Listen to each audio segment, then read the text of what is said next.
二拜高堂。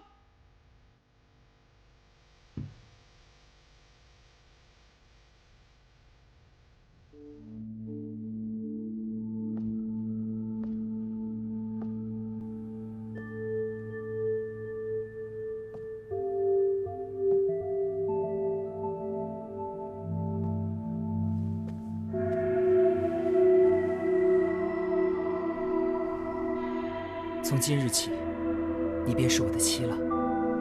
你放心，我董某此生绝不负你。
怎么是你？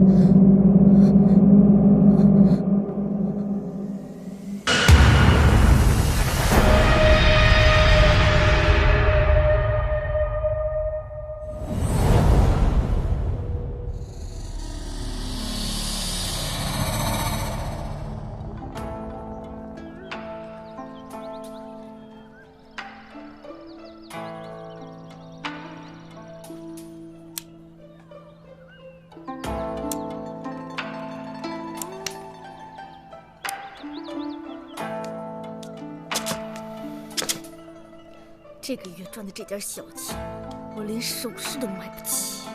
四娘，你花容月貌的要这些东西多俗气我就是一个俗气的人。我公孙四娘有今日，还不都是因为你白吃白喝白住害的？哎，咱把话说清楚了，今天樊社成这样是自己经营不善，这个锅我可不背。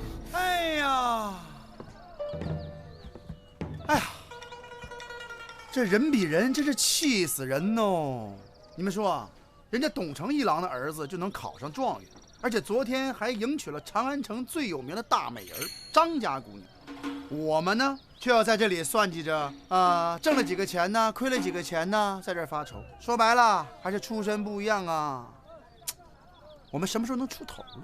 三炮啊，你们家少卿不管你啊！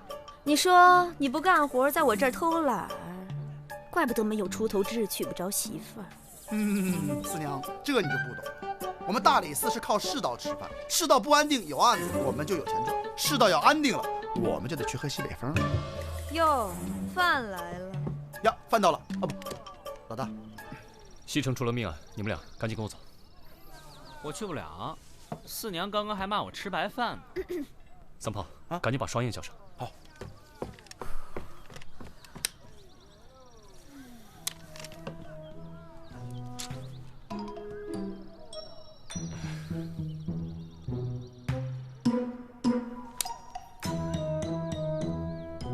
现在世道安定，那你的意思就是没钱给了呗？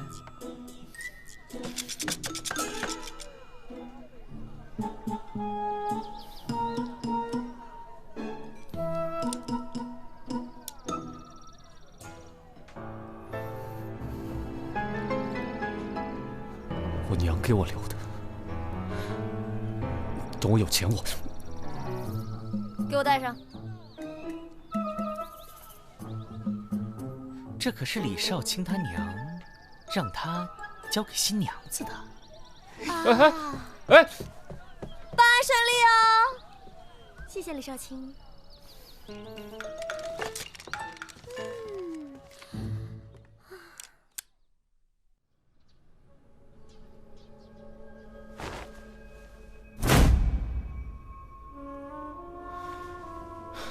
这下手可真够狠的，脖子都差点给拧断。你就是新郎？什么时候发现的？今天早上我回房之后发现的。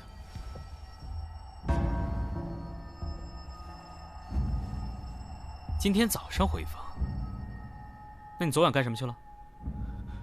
昨日宴请司礼，不免多喝了几杯，不胜酒力，就在前厅睡着了。今早醒来，本想跟小倩赔罪，没想到她竟然……谁能证明你昨晚没回房？这父母早早睡下了，我送走宾客回到前厅，就睡着了。那就是说，没人能证明你昨天晚上没回房间，你可能就是杀人凶手了。血口喷人啊你！我怎么可能杀死小倩？我与她青梅竹马，感情深厚，怎么可能杀了她？我早就说过不要去招惹张家，你看看现在啊，这可怎么好啊！张家一定不会放过我们的。张家？哪个张家？官人呐，这个张家是长安城有名的绸缎庄，经营着大大小小10几个绸缎庄。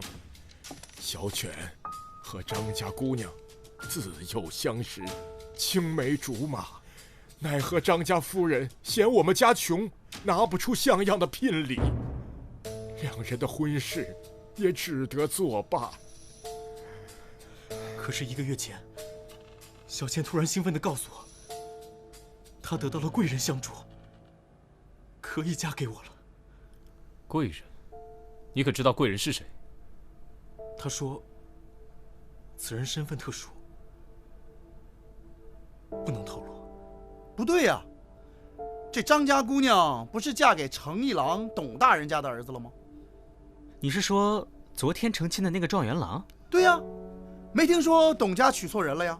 而且张家姑娘的母亲和兄长昨天也参加宴席了。这就怪了，如果张家姑娘嫁到了这儿，那么董家公子娶的又是谁啊？陈生，你可知道嫁去董府的是谁？你就没想过，小倩如果没有嫁到董府，董府和张家都不会放过你们吗？我和小倩商定好，在父母面前成完亲后，我们就去南方做小生意，更名改姓，不再回长安。那也就是说，你知道的全部事实，就是1个月前张家姑娘被一个身份特殊的人帮助，想出了一个可以让她嫁给你的方法。是，但却在成亲这一夜被人杀死了。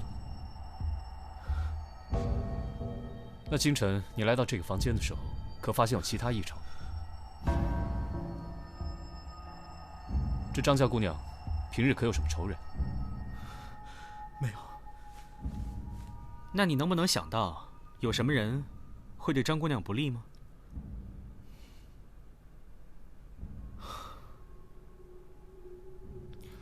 来人，把她带回大理寺收押。官人呐，官人饶命啊！官人，小儿冤枉啊！老人家，您放心，只是审问，不是定罪，我们不会冤枉一个好人的。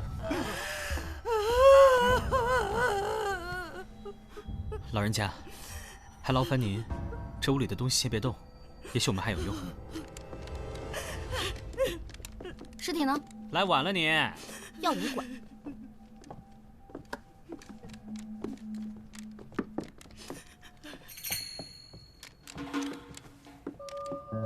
怎么了？怪不得张家不肯把女儿嫁给他们，这家也够穷的，连门上的破对联都舍不得换。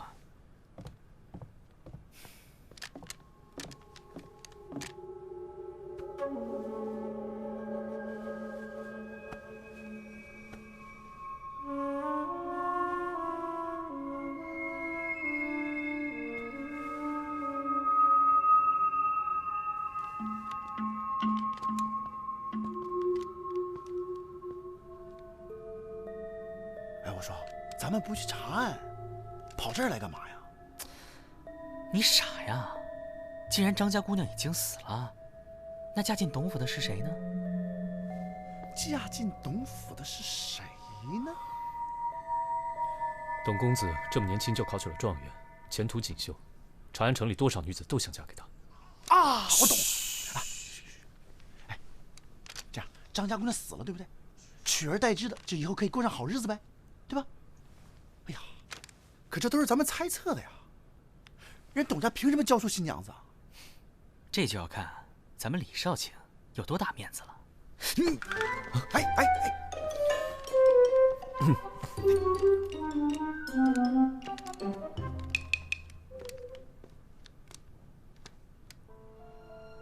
书生陈某一家作证，死者确系张家姑娘，案情诡谲，特来叨扰。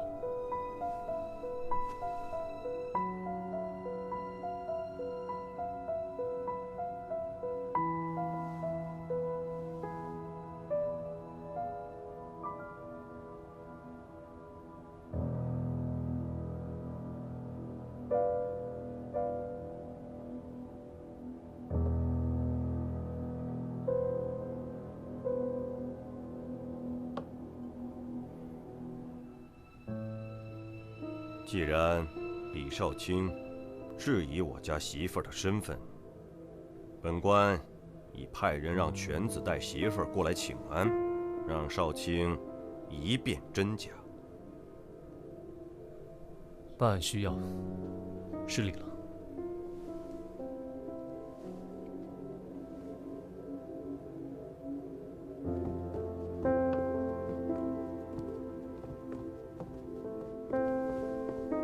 父亲，果然是个大美人呢。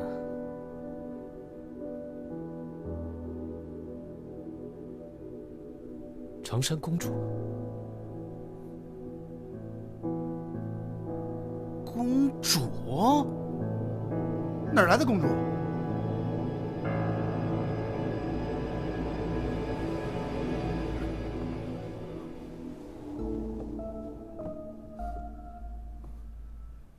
您怎么会在这儿？你真的是公主？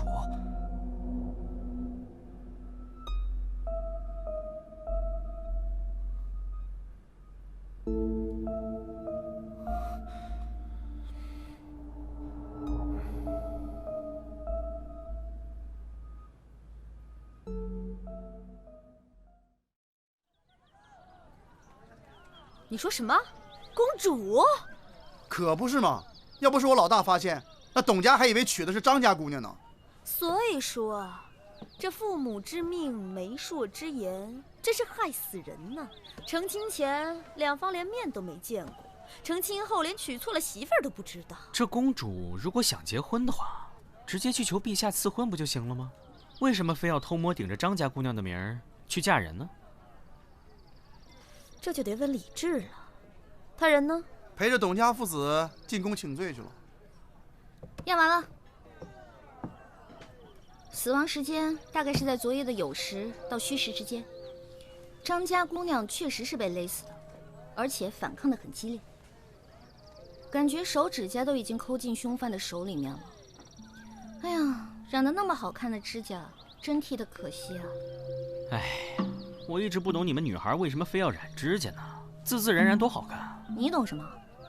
那张姑娘的指甲染的是少见的嫩粉色，听说只有宫里才能培育出那么粉嫩的凤仙花。这张姑娘又不是宫里的女人，她为何会有宫中的粉色凤仙花呢？这还用问？当然是公主给她的。哟，回来啦！陛下有没有封你的功啊？没治罪就不错了。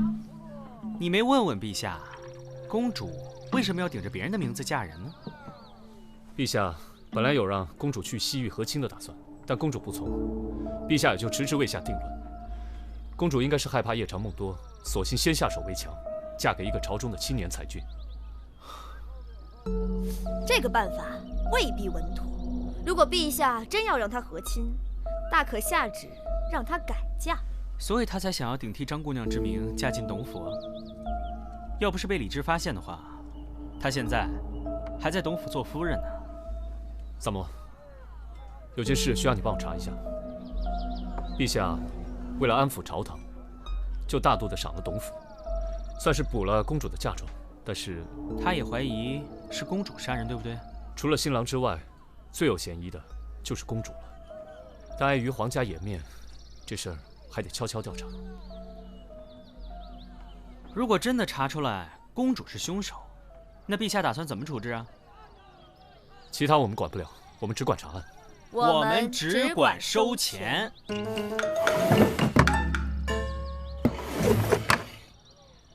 我打听过了，张家喜娘说她亲眼见到张家姑娘上了轿子，而且也没有绕道，直接送进了董府。那就是说，在董府拜堂成亲的，是真的张家姑娘。那跟陈升拜堂的就是公主了。陈升家把新娘送入洞房的时间是酉时，董府是戌时，这么算来，公主就有了1个时辰的时间从陈升家跑出来，赶到董府，埋伏在董府的洞房里。这样张家姑娘只要一进门，就立刻把她掐死。把人杀死之后，只要再把张家姑娘的尸身送回去就可以了。董公子回洞房的时间是子时，这么算来，这中间的时间足够他1个来回了。这公主折腾这么一晚上，你们想想啊，这公主这么娇弱的身板，这一晚上这么折腾，不太现实吧？李家人是靠娇弱取得天下的吗？那我们现在就要去找公主杀人的证据。我记得双爷说过，张家姑娘死的时候好一顿挣扎，连指甲都劈了。如果凶手真是公主的话，在公主身上一定会留下什么伤痕。那谁能看到这公主身上有没有疤呢？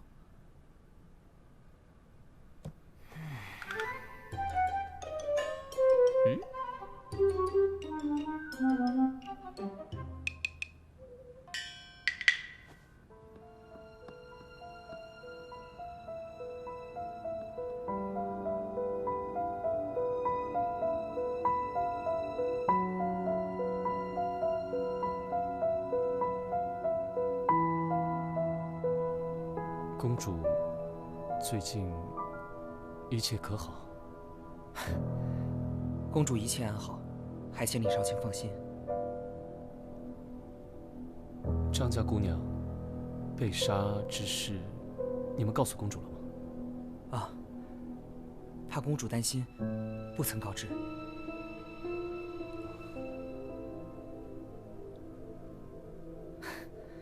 少卿有什么话，不妨直说。公主的手臂或者别的地方有什么疤痕或是伤？请少卿说话掌握分寸，莫失了规矩。是我鲁莽了。时候不早了，恐不便久留。那晚和你拜堂之人，你觉得她是公主吗？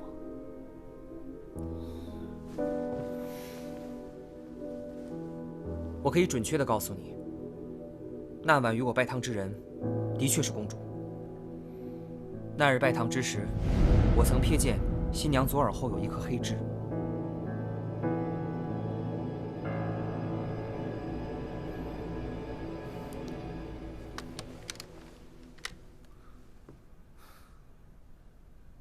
我明白了，失礼，告辞。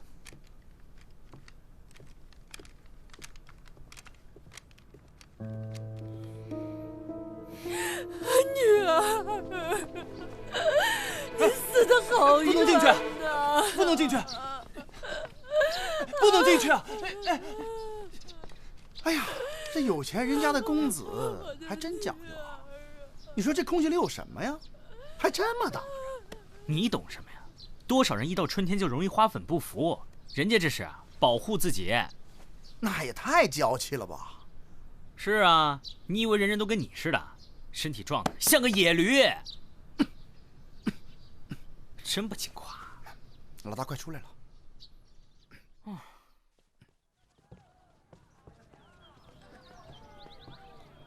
哎，子苏，你终于来了。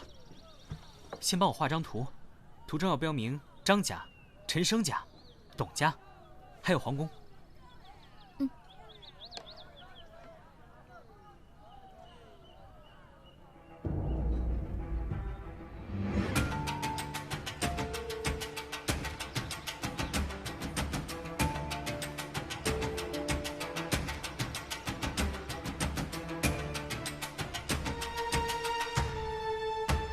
好了。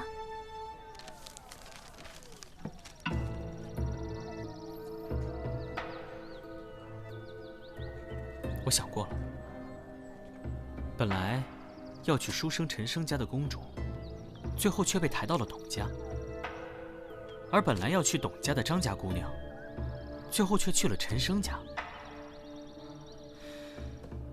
也就只有一种可能，公主跟张家姑娘在中途被人调了包。我明白了，应该是两人在中途互换了喜轿，才使得张家姑娘到了书生陈生家，而公主到了董府。没错。而这两个人能够碰头的地方，只有这里。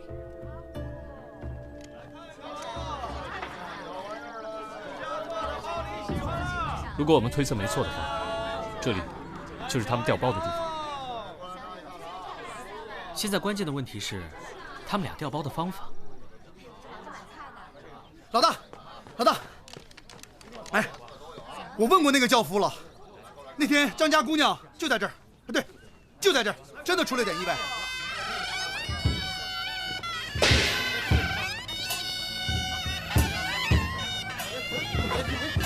你们怎么回事啊？也不怕摔了新娘子？对不住，对不住啊！得了得了，咱们快走吧，别耽误了时辰。你的意思是说，当时两家的轿子紧紧挨在了一起？那轿夫是这么说的：当时两边的迎亲队伍走得快，撞得急，而且两边都没站住，轿子落地的时候紧挨着。那轿夫还说，这两个轿子长得十分相像，要不是喜娘跟着的话，那个张家姑娘真不知道在哪个轿子。两个轿子长得一样，难道是公主故意制造了事故，好让两方迎亲队认错轿子，再将他们带错目的地？不可能，有喜娘跟着，就算轿夫不认得的话，喜娘认得。公主好不容易从宫里逃出来，哪会用这么不靠谱的方法？我觉得人互换的可能性比较大。你是说，这两个新娘从轿子上下来，再换到对方的轿子上，会被多少人看见？哎，你干嘛去？去看看成亲那天的轿子。走。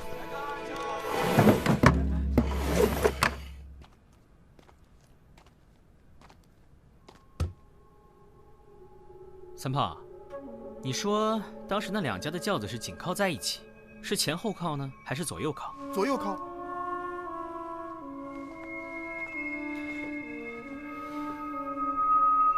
哎，你俩愣着干嘛？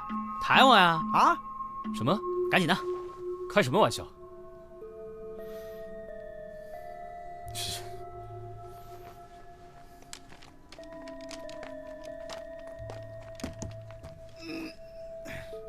你以后少吃点行不行？你，哎，什么情况？这轿子底下有个翻板，上面有布蒙着，确实不易被发现。得了，李少卿，去跟陛下复命吧。公主不是杀死张家姑娘的凶手。此话怎讲？轿子底部有翻板，可进也可出。两支迎亲队撞到一起是提前算好的。张家姑娘和公主趁机从轿子里的翻板上跳下，换到对方的轿子中。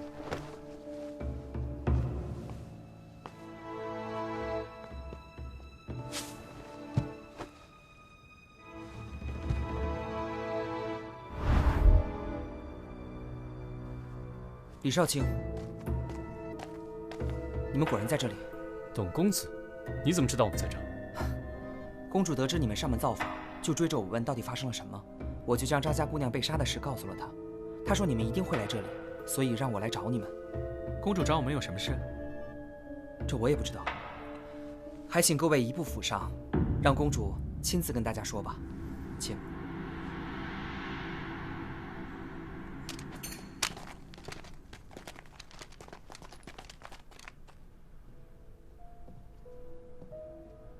陛下一定派你暗中调查我了吧？其实你无需替他隐瞒。一个用自己亲妹妹的终身幸福换取不动兵戈的人，还有什么做不出来？张家姑娘被人杀死，我虽不是凶手，却也难辞其咎。如果当初不是我找到她，要替她嫁入董府，她也不会有如此下场。可是能嫁给陈生，张家姑娘应该还是很高兴的吧？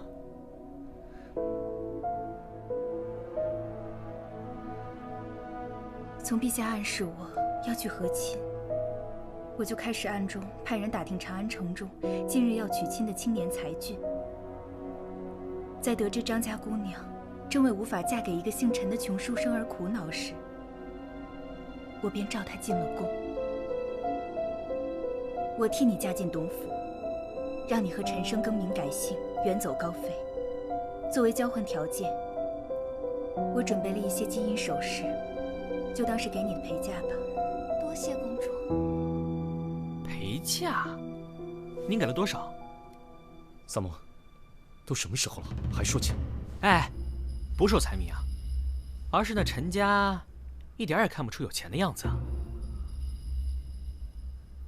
或许是张姑娘想在成亲之后再把钱拿给他。照你这么说的话，那应该在张家姑娘嫁过去的时候，这些金银首饰就随她一起带过去了。可是我们去查看现场的时候，别说金银首饰了，就算是一个多余的铜钱，我看也拿不出吧。那这金银首饰又去哪儿了呢？公子，不好了，张家的母子俩又来闹上了。让他们在偏厅等着。是。他们来闹什么？还不是说我们害死了他女儿，让我们赔钱。你们一个公主，一个状元郎，还差那点钱不成啊？不是我们不赔钱，这张家就像个无底洞一样，今天给了，明天还要，3天一小闹，5天一大闹。只要杀人凶手不找出来，我们是不可能安生的。再这样下去，我们的家当会被他们掏空的。可是这张家不是经营着很多家绸缎庄吗？按理说他们家家底儿不比你们薄啊，这么一而再再而三的要钱，很奇怪啊。三胖，你去打听一下，这张家到底缺不缺钱？啊，之前打探过了，这张家的绸缎庄啊，虽然生意很好，但是耐不住有个病殃殃的张公子是个败家子儿。这张公子嗜赌如命，现在这个绸缎庄还在赌场压着呢，绸缎庄的收益直接入赌场的账，抵他的赌债。所以他们才要趁机讹你们。我说呢，当初父亲给了张家一大笔聘礼，想必也拿去还了赌债。这个张家的公子是个赌徒？对啊，我刚才说的很明白了，你是不是傻？我突然想到一些事情，你们等我一下，我马上回来。哎，记住，把张家母子拖住。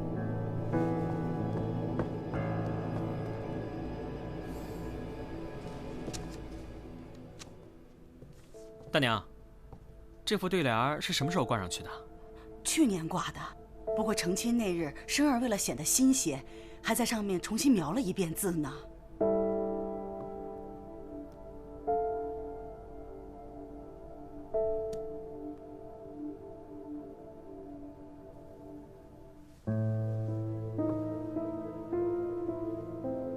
果然如此。董公子，你们这是什么意思啊？让我们等这么久，一个字儿都没拿出来。我可把丑话说在前头，今天要不拿出钱来，我们孤儿寡母啊是不会走的。张夫人，恐怕你从今往后都不能再从董府拿到1分钱了。哼。你是什么人？我是什么人不重要，重要的是，我知道是什么人杀死了您的女儿。什么？是谁？谁杀了我女儿？你快告诉我！这个凶手不是别人，正是您抵押了全部绸缎庄，把女儿嫁出去谋取高额聘礼，还上了他全部赌债的张公子，您的亲儿子。你胡说什么？子熙怎么可能杀他妹妹呢？是啊，什么人才会丧心病狂地杀死自己的亲妹妹呢？或许是发现妹妹私藏了另外一大笔钱，所以才动了邪念，起了杀心呢。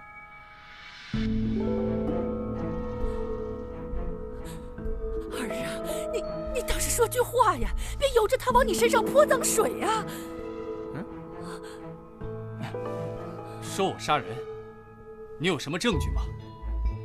我第一次到陈家的时候就觉得奇怪，好歹是娶亲啊，就算再穷，没钱换一副新的对联，那应该把上面的字翻翻新。可你猜怎么着？陈家的对联不但没有翻新，就连上面的字都剥落了。为什么？你说这些，跟我有什么关系？当然有关系了。你猜，那副对联上剥落的是什么字？陈家大门我就没进去过，怎么可能知道？少的字是书，弱冠弄柔汉，着落关群书的书。我问过陈家父母，陈生在成亲当日重新翻新了对联，那个字根本不可能剥落。那又是谁把这个字揭掉了呢？谁那么无聊，要去揭一个对联的字？是啊，谁呢？我猜会不会是书和书同音？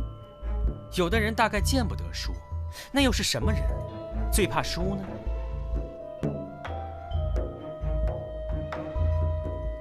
赌徒最怕输喽。没错。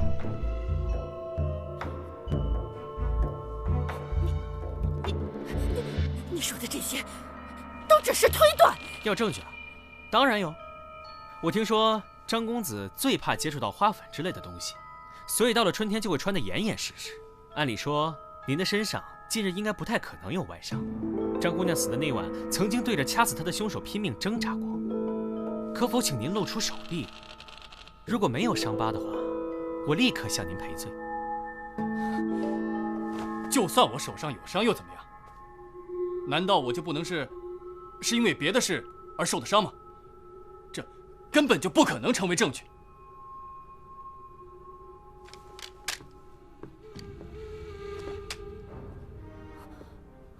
哎，你放开我！得罪了你，这是我喝茶时不小心打翻杯子，烫伤而已。张公子真爱说笑。子熙，这是……这明显是花粉引起的邪热侵袭化脓之后的伤疤。而你最近一次亲密接触到花粉，就是张姑娘染了凤仙花的指甲。我去赌场打听过了，您在张姑娘成亲那日刚还了一笔赌债，而那天绸缎庄既无记账，你也尚未从董府讨到张姑娘的丧葬费。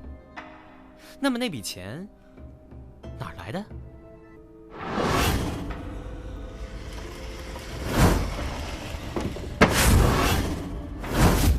这根本就不能怪我，都怪他自己，一心只想跟着那个窝囊废远走高飞。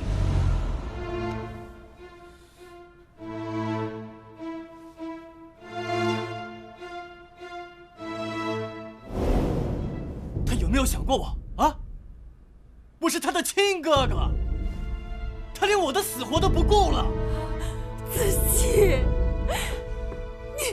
我早就发现他情绪异常，所以我这2天一直跟着他。我跟着他。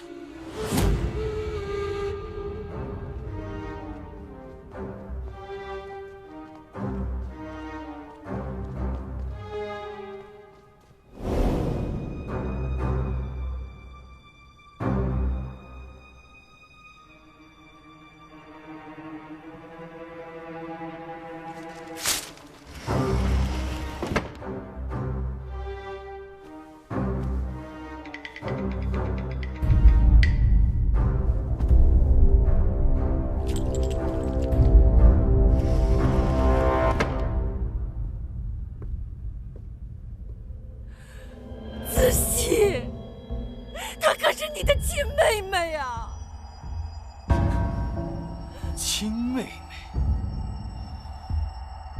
不顾她的幸福，也不顾她的感受，把她当物件卖出去。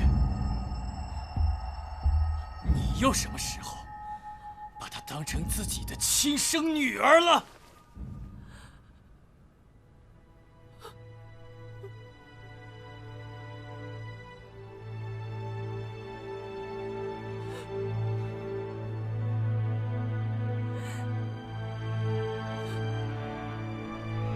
三炮，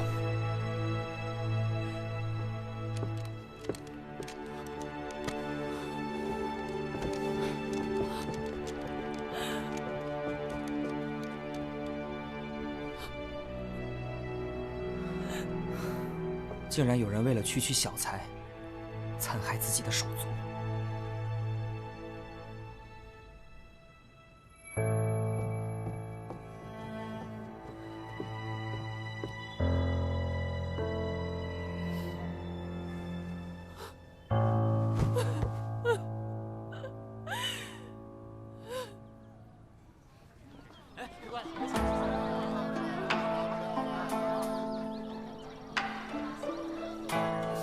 又在偷懒呢？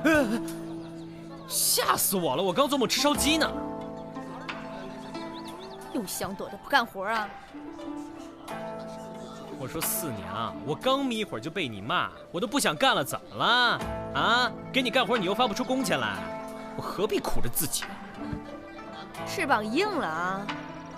那我告诉你，你在这儿待一天，我就得用你一天。有种你走啊！想走那天自然会走的。怂了是吧？少给我在这儿装蒜！地擦了，碗洗了。地擦了，碗洗了，擦地洗碗，我还不如要饭去呢。我听说东边新开了个赌房，是吗？前天老王狠赚了一笔。行行好，省点吧。走，咱去看看，咱去这东西哪值这么多钱？要不这样，我拿2个不算。哎，张霞，抓住他！抓住他！